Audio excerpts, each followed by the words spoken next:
When thinking about calling patients back after discharge, really think about three different components. First, the process. Second, the benefits. And then third, the opportunity. So process. The patients generally are called back within 24 hours of discharge.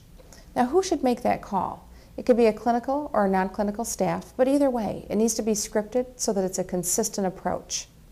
In regards to the overall benefits, first and foremost, I think about patient safety. It really gives the opportunity to find out, is the patient improving? Did they understand their discharge instructions? Do they have any questions? And then the opportunity. It really gives us the opportunity to connect with the patient from a risk management perspective. If the patient's worsening, if they do have significant questions, it's the opportunity to encourage them to come back to the ED. There's a couple of recent examples where the callback process has actually prevented adverse complications. The first one that comes to mind is a wound situation.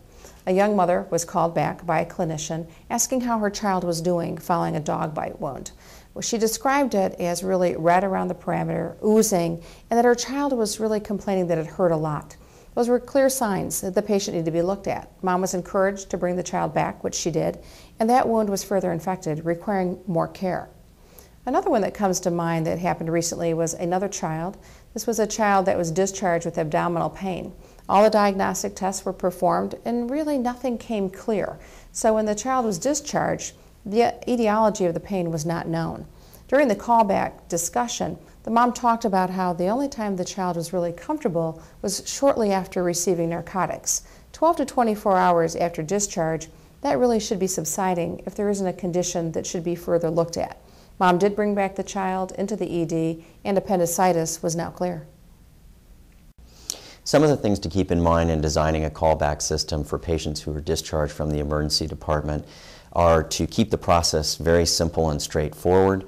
The length of the call should be short, and the questions that are asked should be scripted.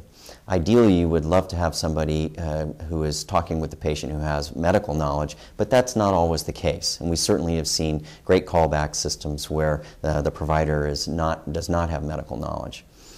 In terms of scripting, you'd like to ask 3 or 4 basic questions. You'd like to ask if they were able to follow up as instructed. Are they having any progression of their disease or complications? That's a very important risk area to help mitigate, so you know about it up front.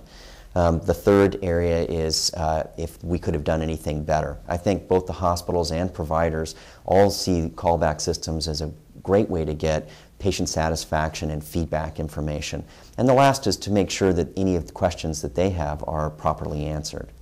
We would recommend, other than the scripting, that the process be done usually earmarking high-risk patients. Those might be patients, for example, who have abdominal pain or who have pediatric fever. And then the last 2 tips really in setting up a callback program is we recommend that it's timely, so it's done the next day, and that it should be documented in the medical record.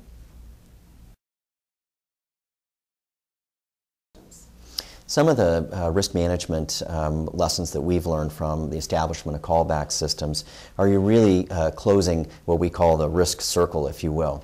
By that I mean you have a chance after the patient has had their experience in the emergency department to ask them several questions and really get ahead of any worsening in their clinical condition, identifying any complications, ensuring that the patient has been compliant with the discharge, as simply as just were they able to fill their prescriptions and are they taking their medications. It's a chance for you to interact with the patient after their experience and gain valuable feedback for your emergency department and perhaps find out things that you could have done better or there's a different way to do those.